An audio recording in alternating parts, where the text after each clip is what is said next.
Welcome to Story Noor.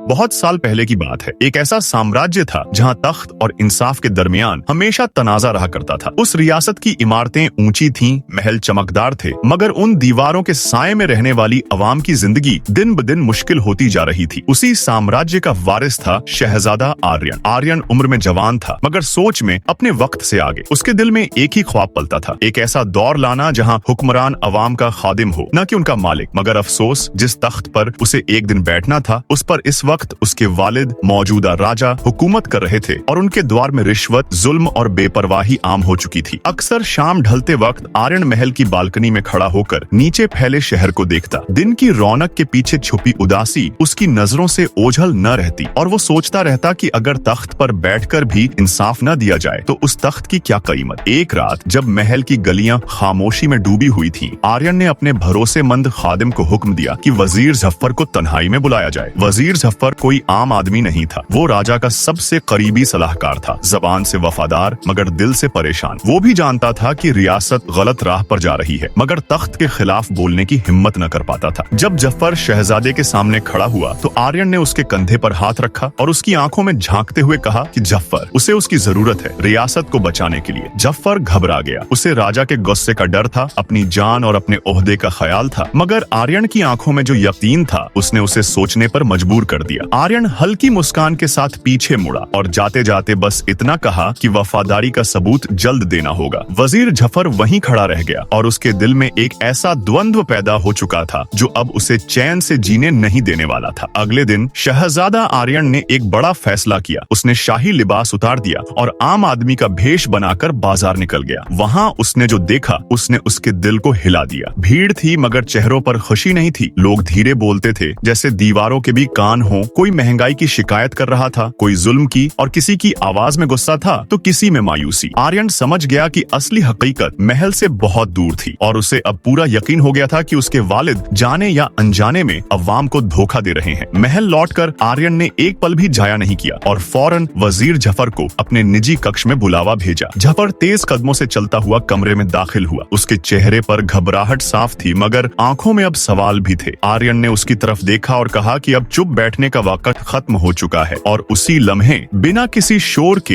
रियासत की तकदीर बदलने वाले एक नए अध्याय की शुरुआत हो चुकी थी।